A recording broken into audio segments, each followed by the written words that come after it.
الحمد لله نحمده ونستعينه ونستغفره ونؤمن به ونتوكل عليه ونعوذ بالله من شرور أنفسنا ومن سيئات أعمالنا من يهده الله فلا مضل له ومن يضلله فلا هادي له ونشهد أن لا إله إلا الله وحده لا شريك له ونشهد أن سيدنا ومولانا محمدا عبده ورسوله صلى الله تبارك وتعالى عليه وعلى آله وصحبه وسلم تسليما كثيرا.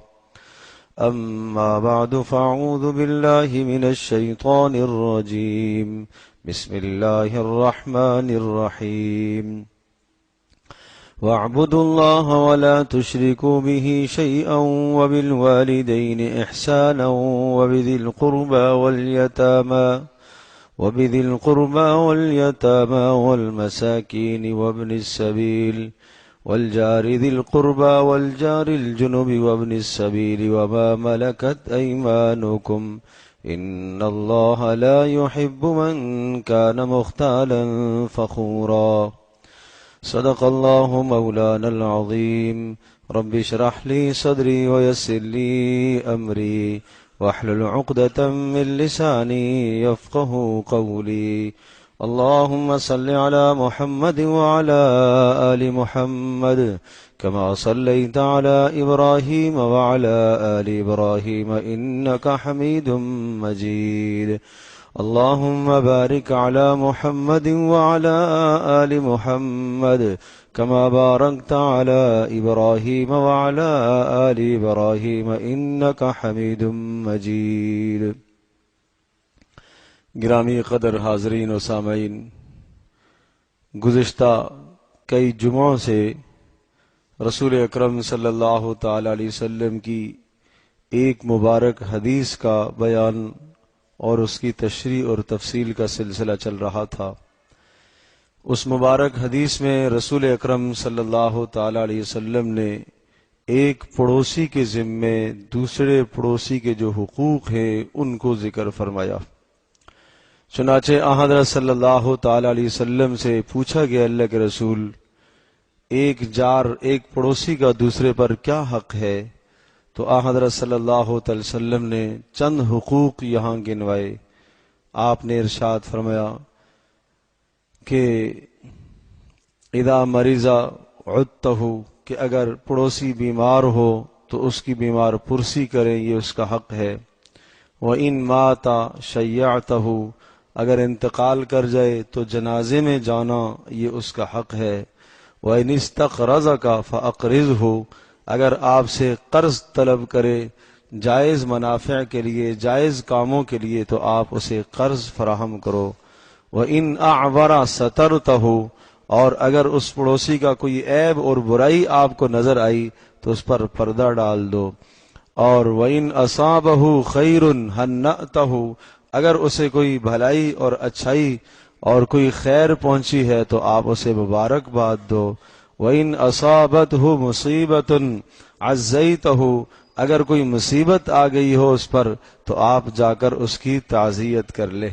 یہاں تک تو گزشتہ جمعوں میں تفصیل سے بات آ چکی، تعزیت کے احکام گزشتہ جمعے کو عرض کیے گئے تھے. آج کی نشست میں اگلا جملہ ہے، رسول پاک صلی اللہ علیہ وسلم نے ایک اور حق ذکر فرمایا. آپ نے ارشاد فرمایا وَلَا تَرْفَعْ بِنَائِكَ فَوْقَ بِنَائِهِ فَتَصُدَّ عَلَيْهِ الرِّيحُ، کہ اپنے گھر کی عمارت کو اور اس کی بنیاد کو بغیر ضرورت کے اتنا نہ اٹھاؤ کہ پڑوسی کی ہوا رک جائے، اس کی روشنی بند ہو جائے. رسول اکرم صلی اللہ علیہ وسلم نے کتنا خوبصورت اور کتنا پیارا ہمیں معاشرہ دیا کہ جس معاشرے میں یہ بات بھی، اس کا بھی لحاظ رکھا جائے کہ سامنے والے کو تکلیف اور اذیت نہ ہو. اس بات کا دار و مدار کس پر ہے کہ مسلمان کو اذیت نہیں ہونی چاہیے. اگر آپ اپنے گھر کو اس طرح سے اونچا لے کے جاتے ہیں جہاں تنگ آبادیاں ہیں، گنجان آبادیاں ہیں، مختصر جہاں گھر ہیں، اور 80 گز پر جو مکان بنے ہوئے ہیں، 60 گز پر مکان بنے ہوئے ہیں، تنگ آبادیوں کے اندر، گنجان آبادیوں کے اندر اس طرح سے آپ اپنے گھر کو اونچا لے کے جائیں جبکہ وہ آپ کی ضرورت بھی نہیں ہے، تو جس سے مسلمان بھائی کی ہوا روکے اور اس کی روشنی رک جائے، یہ ایک مسلمان پڑوسی کے حق کو پامال کرنا ہے، یہ اس کے حق کو ضائع کرنا ہے۔ رسول پاک صلی اللہ علیہ وسلم نے یہ ہدایت دی کہ یہاں سے بھی تکلیف نہ ہو۔ ہم تو یہ کہتے ہیں کہ نہیں، میں نے اپنا پیسہ لگایا ہے، میری مرضی ہے، میں جس طرح سے چاہوں بناؤں۔ نبی علیہ الصلوۃ والسلام کی جو منشا ہے، آپ علیہ الصلوۃ والسلام کے جو ارشادات ہیں، ان میں ہمیں یہ رہنمائی دی گئی ہے، آپ مکان بناتے وقت سب سے پہلے اس بات کو مد نظر رکھو کہ یہ مکان میں نے اپنی ضرورت کے لیے بنایا ہے۔ سب سے پہلے یہ بات مد نظر رکھو کہ مجھے اس دنیا کے اندر ہمیشہ ہمیشہ نہیں رہنا ہے۔ اس بات کو بنیاد بناؤ کہ یہاں مجھے اتنا بنانا ہے جتنا مجھے یہاں رہنا ہے۔ مجھے اصل تو اپنا مکان اور اپنا گھر آخرت کے لیے بنانا ہے۔ آخرت کے لیے گھر بنانے کی ایک سبیل، ایک راستہ آپ نے سمجھایا کہ اگر کوئی آدمی حق پر ہونے کے باوجود بھی جھگڑا چھوڑ دیتا ہے تو فرمایا میں اس شخص کے لیے جنت میں گھر دلوانے کا ضامن ہوں، میں ضمانت دیتا ہوں کہ میں اسے جنت میں گھر بنوا کر دوں گا۔ اور کیا چاہیے کہ آپ کا حق بنتا ہے، آپ کا اپنا مال ہے، آپ کا اپنا پیسہ ہے، آپ کی اپنی جگہ ہے، آپ اوپر لے جا سکتے ہیں، لیکن اس لیے کہ کہیں جھگڑا نہ بڑھ جائے، اس لیے کہ مسائل نہ پیدا ہو جائیں، اس لیے کہ پڑوسی کو اذیت نہ ہو، اس لیے کہ اس کی ہوا نہ رکے، اس کی روشنی نہ بند ہو جائے، آپ نے اپنا حق چھوڑ دیا۔ تو آپ نے اپنا حق چھوڑ کر کوئی تھوڑی قربانی نہیں دی، بہت بڑی قربانی دی۔ اس پر آپ کو بہت بڑا اجر ملے گا۔ اللہ کے نبی آپ کو جنت کے بیچ میں گھر دلوانے کی ضمانت عطا فرما رہے ہیں۔ کتنی بڑی بات ہے، ہمیں ان چیزوں کو سامنے رکھنا چاہیے۔ تو بنیاد یہ ہے کہ گھر انسان کے سکون کے لیے ہے۔ جیسے ہم نے اپنا گھر بنایا ہے سکون کے لیے، تو سامنے والا بھی گھر بنائے گا سکون حاصل کرنے کے لیے۔ ہم نے اپنے گھر کو ایسا کر دیا کہ ہم تو سکون سے ہو گئے، سامنے والے کے سکون کو ہم نے تباہ کر دیا، اس کے سکون کو ہم نے برباد کر دیا۔ تو ہر آدمی ایک منٹ کے لیے، ایک لمحے کے لیے اس کی جگہ پر جا کر سوچے کہ اگر میرے ساتھ ایسا ہوتا تو میں کیا کرتا، میں کیا کرتا۔ کل جو ہم نے ظلم اس کے ساتھ کیا ہے، زیادتی کی ہے، اگر 10 دن کے بعد ہمارے ساتھ بالکل مکمل طور پر سیم وہی زیادتی ہوئی تو ہم تو بگڑ جائیں گے، ہم تو لڑائی پہ اتر آئیں گے، ہم یہ کہیں گے ہمارا حق مار رہا ہے۔ تو بھائی کل جو ہم نے ابھی حق تو مارا ہے، ایک ظلم جب انسان کرتا ہے اس دنیا میں کسی پر، تو اللہ تبارک و تعالی اس ظالم پر بڑے ظالم کو مسلط کرتا ہے، ظالم پر بڑے ظالم کو مسلط کیا جاتا ہے۔ یہ دنیا کا طریقہ ہے۔ آخرت میں جو سزا ہے وہ تو ہے ہی ہے، لیکن اس دنیا میں یہ ضابطہ ہے کہ ظلم اگر آپ نے کیا ہے تو یاد رکھیں ظلم کرنے والا آدمی وہ معاشرے کے اندر پنپ نہیں سکتا۔ وہ ظلم کر کے یہ خوش نہ ہو کہ میں نے دوسرے کا حق دبا لیا، میں نے دوسرے کا حق مار دیا اور میں کامیاب ہو گیا۔ بہت جلد اس کو اس ظلم کی سزا ملے گی، اور وہ اسی شکل میں آئے گی کہ اس پر اور بڑا ظالم مسلط ہوگا، چاہے یہاں محلے میں ہو، چاہے اس کی کام کی جگہ پر ہو، چاہے کہیں بھی کسی جگہ پر ہو، کسی بھی صورت میں وہ ظلم نکلے گا۔ جب وہ ظلم نکلتا ہے تو پھر آدمی پریشان ہوتا ہے۔ شاید کسی نے کچھ کر دیا ہے، شاید کسی نے کوئی جادو کر دیا ہے، شاید کسی نے کوئی سحر کر دیا ہے۔ 10 سوچیں انسان کے دماغ میں آتی ہیں، کبھی یہ نہیں سوچتا کہ شاید یہ میرے اس ظلم کی بات ہو، میرے اس ظلم کی وجہ سے میرے اوپر یہ بات آئی ہو، شاید میری زیادتی کی وجہ سے اللہ پاک نے مجھے یہ سزا دی ہو۔ آدمی زہر کھا لیتا ہے لیکن اس انجام کو نہیں دیکھتا کہ میں نے زہر تو کھا لی، ظلم کر کے اپنے لیے ظلم اس نے خریدا ہے، اپنے لیے زیادتی کو اس نے خرید لیا ہے کہ یہ زیادتی اب اس کے ساتھ ہونی ہے۔ تو رسول پاک صلی اللہ علیہ وسلم نے یہ بتایا کہ آپ اپنے گھر کی عمارت کو اتنا اونچا نہ کرو جس سے آپ کے پڑوسی کی ہوا رک جائے، جس سے اس کی روشنی رک جائے، جس سے اس کو اذیت ہو۔ اور ایک اور بات آپ نے ارشاد فرمائی، بہت باریک بات ہے، پیارے پیغمبر صلی اللہ تعالی علیہ وسلم کتنا خوبصورت دین لے کر آئے۔ آپ علیہ الصلوۃ والسلام نے کیا اعلی ہدایات ہمیں عطا فرمائی، جس میں کس قدر رعایت رکھی گئی ہے۔ آپ علیہ الصلوۃ والسلام نے ارشاد فرمایا، وَلَا تُوزِيهِ بِقِدْرِكَ إِلَّا أَن تَغْرِفَ لَهُ مِنْهَا، اپنی ہانڈی کی خوشبو سے اپنے پڑوسی کو اذیت نہ دو، اپنی ہانڈی کی خوشبو سے اپنے پڑوسی کو اذیت نہ دو۔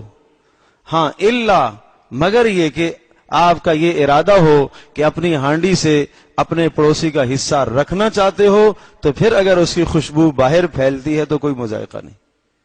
مجھے آپ یہ بتاؤ، دنیا کی کوئی تہذیب ایسی ہے جس میں اتنی ایک پڑوسی کی رعایت رکھی جائے؟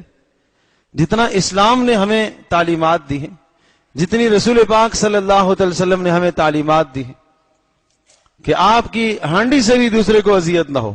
آپ گھر کے اندر اچھا کھانا آج بنا رہے، اچھی چیز آپ پکا رہے ہیں، تو اگر آپ کے پاس اتنی استطاعت ہے کہ اس اپنی ہانڈی میں اور اپنی اس پکائی ہوئی چیز میں پڑوسی کا حصہ رکھ سکتے ہیں تو ٹھیک ہے، نہیں تو پھر اس طرح سے پکائیں اس کی خوشبو تاکہ باہر نہ جائے، تاکہ پڑوسی کے بچے اگر سونگیں اور ان کے دل میں یہ تمنا اور حسرت پیدا ہو گئی کہ ہمارے باپ کے پاس یہ استطاعت نہیں ہے کہ ہمیں اتنی اچھی چیز کھلائے، یاد رکھیے گا اگر کسی غریب کی للچائی ہوئی نظریں اس چیز پر پڑ گئیں یا اس کے دل میں حسرت پیدا ہو گئی تو آپ کی اس کھانے والی چیز سے خیر اور برکت نکل جائے گی۔ یہ نقصان ہے آپ کا، یہ آپ کا نقصان ہے۔ آپ کا حلال مال ہے، پاکیزہ اور طیب مال ہے، لیکن اسلام ہمیں ایسا معاشرہ دینا چاہتا ہے کہ آپ اپنی اچھی چیز سے اپنے مسلمان کے لیے حصہ رکھو۔ آپ علیہ الصلوۃ والسلام نے حضرت ابو ذر رضی اللہ تعالیٰ عنہ سے ارشاد فرمایا، ابو ذر جب آپ لحم گوشت بنائیں اپنے گھر میں تو فاکثر مرقن، ارشاد فرمایا کہ اس میں شوربہ زیادہ کر لیا کرو۔ گھر میں گوشت بناؤ تو اس میں شوربہ بڑھا لیا کرو تاکہ آپ اپنے پڑوسی کو دے سکو، پڑوسی کا کام بن جائے۔ سبحان اللہ۔ اب آپ کہیں گے ہمارے آس پاس تو سارے کھاتے پیتے لوگ ہیں بھائی، سب کھاتا پیتا گھرانہ ہے۔ میرے عزیز دوستوں اور بزرگوں، بھلے کھاتے پیتے ہوں، جیسے تیسے ہوں، رسول اکرم صلی اللہ علیہ وسلم کی سنت پر آؤ، آپ کی بتائی ہوئی سیرت پر آؤ، آپ کے بتائے ہوئے پیغامات اور ہدایات پر عمل کرنے کی کوشش کرو۔ آپ یہ نہ دیکھو کہ سامنے برابر والا غنی آدمی ہے، وہ بھی غنی ہے، وہ بھی کھاتا پیتا ہے، وہ بھی مالدار ہے، نہیں، آپ ایک پڑوس کی لاج رکھو، اس پر اجر ہے، اس پر خیر اور برکت ہے۔ رسول اکرم صلی اللہ تعالی وسلم خوش ہوں گے، اللہ کے نبی خوش ہوں گے تو قیامت کے دن آپ کی سفارش فرمائیں گے۔ کتنی اچھی بات ہے اگر آپ کے بیٹے کے ساتھ، آپ کے بھائی کے ساتھ، آپ کے عزیز کے ساتھ کوئی دوسرا اچھا سلوک کرتا ہے تو آپ کو کتنی خوشی ہوتی ہے اس شخص پر، آپ اس کا شکریہ ادا کرتے ہیں کہ اس نے میرے والد کے ساتھ، میرے بھائی کے ساتھ، میرے بیٹے کے ساتھ اچھا برتاؤ کیا، تو آپ رسول اکرم صلی اللہ علیہ وسلم کے ایک امتی کے ساتھ اچھا برتاؤ کریں گے تو کیا نبی پاک صلی اللہ علیہ وسلم اس پر خوش نہیں ہوں گے؟ اس بات کو بنیاد سمجھو۔ اور آپ علیہ الصلوۃ والسلام نے یہ بھی ارشاد فرمایا، ایک اور بات ذکر فرمائی، وَإِنِ اشْتَرَيْتَ فَاكِهَةً فَأَدْخِلْهَا سِرًّا، اگر آپ اپنے گھر میں پھل لے کر آتے ہو، فرمایا فَأَدْخِلْهَا سِرًّا، تو اس کو چھپا کر اپنے گھر میں لے کے آؤ۔ ہاں اگر اپنے اس پھل میں پڑوسی کا حصہ رکھتے ہو، ساتھ رہنے والے کا حصہ رکھتے ہو، 3 منزلہ ایک فلیٹ ہے، 4 منزلہ ایک فلیٹ ہے، آپ کا گھر ہے آخری منزل پر، اور جہاں سے آپ گزر کے جائیں گے تو کتنے لوگ دیکھیں گے، کتنے بچے دیکھیں گے؟ اگر آپ ایسا نہیں کر سکتے تو فرمایا کہ آپ فادخلها سرا، چھپا کر لے کر آؤ۔ اور پھر اگلا جملہ بڑا عجیب ارشاد فرمایا ولا يخرج بها ولدك ليغبط به ولده، آپ نے ارشاد فرمایا کہ وہ پھلوں کو، اس کے کچرے کو آپ کا بیٹا لے کر باہر ایسا نہ نکلے کہ پڑوسی کا بیٹا دیکھے اور اس کے دل میں کوئی حسرت پیدا ہو۔ یہ رسول اکرم صلی اللہ علیہ وسلم کی مبارک تعلیمات ہے۔ لیکن میں عرض کر رہا ہوں، آج انسانیت کے اندر سے وہ شعور ہی مٹ گیا ہے کہ جس سے آدمی کو کسی دوسرے کا شعور ہو۔ آج برابر میں بھوکا بھی ہے تب بھی شعور نہیں ہے۔ اپنی اضافی چیز، زائد چیز دینا تو بہت بات کی بات ہے، شدید ضرورت والا آدمی بھی سامنے ہے تب بھی ہم تعاون کرنے کے لیے تیار نہیں ہیں۔ یہ بے حسی اچھی چیز نہیں ہے۔ یہ بے حسی اور ایک مسلمان کا دل کے اندر احساس نہ رکھنا، یہ کوئی اچھی صفت نہیں ہے۔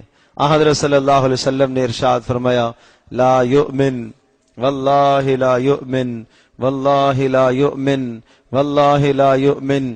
3 مرتبہ آپ نے یہ جملہ ارشاد فرمایا، اللہ کی قسم صاحب ایمان نہیں ہے، اللہ کی قسم صاحب ایمان نہیں ہے، اللہ کی قسم اس کے ایمان میں کوئی کمال، کوئی خوبی نہیں ہے۔ صحابہ نے کہا، من ہوا خواب و خسر یا رسول اللہ، اے اللہ کے رسول کس کے بارے میں آپ نے ارشاد فرمایا تو تباہ ہو گیا، جس کو آپ کہہ رہے ہیں کہ اس کے ایمان میں کوئی خیر نہیں ہے؟ آپ نے فرمایا، جس کا پڑوسی اس کی شرارتوں سے محفوظ نہ رہ سکے وہ صاحب ایمان نہیں ہے۔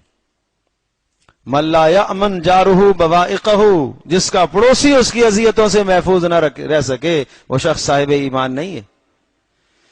اسی طرح سے ارشاد فرمایا، لیس المؤمن من بات شبعان وجارہ جائع، کہ وہ آدمی بھی صاحب ایمان نہیں ہے، اس کے ایمان کا بھی اللہ کے ہاں کوئی اعتبار نہیں ہے۔ جو رات کو پیٹ بھر کر سو جاتا ہے اس کا پڑوسی بھوکا سوتا ہے۔ تو یہ گرد و نواح کی خبر رکھا کرو۔ یہ تو ہے ایک پڑوسی کو خیر پہنچانا، نفع پہنچانا اور اس سے تکلیف کو دور کرنا، لیکن وہ آدمی جو اپنے پڑوسی کو آج اذیت دیتا ہے، تکلیف دیتا ہے۔ آپ سے پوچھا گیا، اللہ کے رسول سب سے بہترین اسلام کس شخص کا ہو سکتا ہے؟ سب سے خوبصورت اسلام کس کا ہے؟ فرمایا، من سلم المسلمون من لسانہ و یدہ، کہ جس کی زبان سے اور اس کے ہاتھوں سے دوسرے مسلمان محفوظ ہو جائیں، یہ سب سے بہترین اسلام ہے۔ نماز پر نہیں، تہجد پر نہیں، انفرادی اعمال پر نہیں، اجتماعی اعمال، معاشرے کے اعمال، جس سے دوسروں کو نفع پہنچتا ہے۔ ہماری زندگی سے دوسروں کو کیا فائدہ پہنچ رہا ہے؟ ہم دوسروں کو کتنا شر سے بچا رہے ہیں، ہم دوسروں کو کتنا نقصان سے بچا رہے ہیں۔ آپ علیہ الصلوۃ والسلام نے خوب اللہ کی راہ میں خرچ کرنے کی تلقین فرمائی۔ ایک شخص نے کہا، اللہ کے رسول فَإِن لَمْ أَجِدْ، اگر میں پیسہ نہ پاؤں خرچ کرنے کے لیے تو کیا کروں؟ آپ کہہ رہے ہیں غریب پر خرچ کرو، پڑوسی پر خرچ کرو، اگر میرے پاس استطاعت نہیں ہے تو پھر؟ آپ نے فرمایا، محنت کرو، کسب کرو، کچھ کما لو، اپنے پر بھی خرچ کرو، دوسرے پر بھی کرو۔ پوچھا ہے اللہ کے رسول، اگر کمانے کی استطاعت نہ ہو، ضعف آ گیا ہے، بڑھاپا آ گیا ہے، کمزوری ہے، نہیں کما سکتا، پھر؟ آپ نے فرمایا، کوئی جسمانی مدد کر لو، کسی کی حاجت جسمانی پوری کر لو، ایک بوجھ اٹھا کے لے کے جا رہا ہے وہ اٹھا لو، اس طرح سے کسی کا تعاون کر لو، کسی کے کام آ جاؤ۔ پوچھا اللہ کے رسول، اگر یہ بھی نہ کر سکے تو پھر؟ آپ نے فرمایا، اسے خیر کی بات کہہ دو، یہ بھی صدقہ ہے تمہارے لیے، اچھی بات اسے بول دو، اگر وہ پریشان ہے، غم زدہ ہے، اس کی تعزیت کر لو، 2-4 اچھے جملے بول دو، یہ بھی کافی ہے۔ اس کو کسی پڑوسی سے، کسی دوسرے سے اذیت پہنچ رہی ہے، آپ اذیت روک سکتے ہیں، اسے روکو۔ پوچھا اللہ کے رسول، اگر اتنا آدمی کمزور کہ یہ بھی نہ کر سکے تو پھر کیا کرے؟ آپ نے پھر ارشاد فرمایا، پھر کم از کم اپنے شر سے تو اس کو روک لو، یہ آخری درجہ ہے ایمان کا۔ اپنے شر سے، اپنی شرارت سے، اپنی برائی سے تو اس کو روک لو۔ تو اگر کسی کے پاس اتنا بھی نہیں ہے کہ اپنی برائی سے اپنے پڑوسیوں کو نہیں روک سکتا تو کتنا بڑا ظالم ہے۔ آپ علیہ الصلوۃ والسلام نے ایمان کی نشانی بتائی ہے، ایمان کی ایک شاخ بتائی۔ آپ نے ارشاد فرمایا، الایمان 47 شعبۃ، آپ نے ارشاد فرمایا کہ ایمان کی 70 سے زیادہ شاخیں ہیں، بلند نشانیاں ہیں اس کی۔ سب سے فافضلها قول لا الہ الا اللہ، اسلام کی سب سے بلند ترین چوٹی لا الہ الا اللہ محمد رسول اللہ کا اقرار اور اس کی مقتضیات پر عمل کرنا ہے۔ وَأَدْنَاهَا، اور سب سے کم اماطۃ الاذى عن الطریق، یہ بھی ہے کہ راستے سے کسی تکلیف دہ چیز کو ہٹا دیا۔ تو مجھے یہ بتاؤ، راستے سے تکلیف دہ چیز کو ہٹا دینا یہ ایمان کا حصہ ہے، تو راستے میں تکلیف دہ چیز کو ڈالنا پھر کس کا حصہ ہونا چاہیے؟ یہ تو پھر کفر کا کام ہے، یہ تو پھر کفر کی نشانی ہے۔ مومن تو ایسا نہیں کرتا۔ آج ہمارے اس معاشرے کے اندر گرد و نواح میں ہم اپنی زندگی کو دیکھیں، ایک بہت بڑی اذیت اڑوس پڑوس کو کیسے ہوتی ہے، چند مثالیں عرض کرتا ہوں۔ اپنی گاڑی کو ایسی جگہ پر پارک کر دینا جس سے پڑوسی کو اذیت ہو، راستہ بند ہو گیا، یہ کیا ہے؟ یہ پڑوسی کو اذیت دینا ہے۔ ایک آدمی آتا ہے رات کو 2 بجے اپنے گھر پر، بھائی ٹھیک ہے آپ کی ڈیوٹی تھی، آپ رات دیر سے آئے ہیں، آپ دروازے پر کھڑے ہو کر اپنی گاڑی سے اتنے زور زور سے ہارن دے رہے ہیں کہ برابر والے بھی جاگ رہے ہیں، یہ ایذائے مسلم ہے، یہ پڑوسی کو اذیت دینا ہے۔ آپ اپنے گھر والوں کو، اپنے بچوں کو جگانے کے لیے اتنی زور سے آپ بیل بجا رہے ہیں کہ تنگ گھروں کے اندر برابر تک آواز جاتی ہے اور دوسروں کو اذیت ہوتی ہے۔ کیا اس کے لیے کوئی دوسرے راستے نہیں اختیار کیے جا سکتے؟ کیا گھر اپنا دروازہ کھلوانے کے لیے اور ذرائع نہیں ہو سکتے؟ موبائل کا ذریعہ نہیں ہو سکتا؟ تو آپ یہ کوشش کریں نا کہ میرے اس عمل سے، میں دیر سے آیا ہوں، چلو میرے گھر والے میری انتظار میں ہوں گے، پڑوسی میرے انتظار میں تو نہیں بیٹھیں گے، میں رات 2 بجے 3 بجے ان کی نیند کیوں خراب کروں؟ اس کا خیال نہیں رکھا جاتا۔ یہ ایذائے مسلم ہے جو کہ حرام ہے، ناجائز ہے۔ کوئی آدمی بیمار ہو، کوئی آدمی اسی وقت سویا ہو، کوئی آدمی کس حالت میں ہے، تو یہ ظلم ہے، اس کا خیال رکھا جائے۔ اسی طرح سے ایک صورت یہ ہے، اپنے گھر کا پانی چھوڑ دیا باہر، دروازے سے نکل کے جا رہا ہے، اوپر سے ٹنکی سے پانی بہ رہا ہے، اور یہاں تو یہ حال بھی دیکھنے میں آتا ہے کہ اوپر سے گندا پانی بھی ٹپک رہا ہوتا ہے، ناپاک پانی بھی گر رہا ہوتا ہے، اور اس کا رخ پھیر دیا گلی کی طرف۔ اب جب وہ گلی کی طرف جاتا ہے تو وہ ناپاک پانی ٹپکتا ہے، گرتا ہے، تو جو مسلمان نیچے سے گزر رہا ہے، کوئی نمازی ہے، نماز پڑھنے والا ہے، ارے نہیں نماز پڑھنے والا جب بھی ایذائے مسلم تو ہے۔ والذین یؤذون المؤمنین والمؤمنات بغیر ما اکتسبوا فقد احتملوا بہتانا واثما مبینا، وہ لوگ جو ایمان والے مردوں کو اور عورتوں کو بغیر کسی سبب کے ایذا اور تکلیف دیتے ہیں، ان کے لیے بہت سخت عذاب ہے، سخت عذاب۔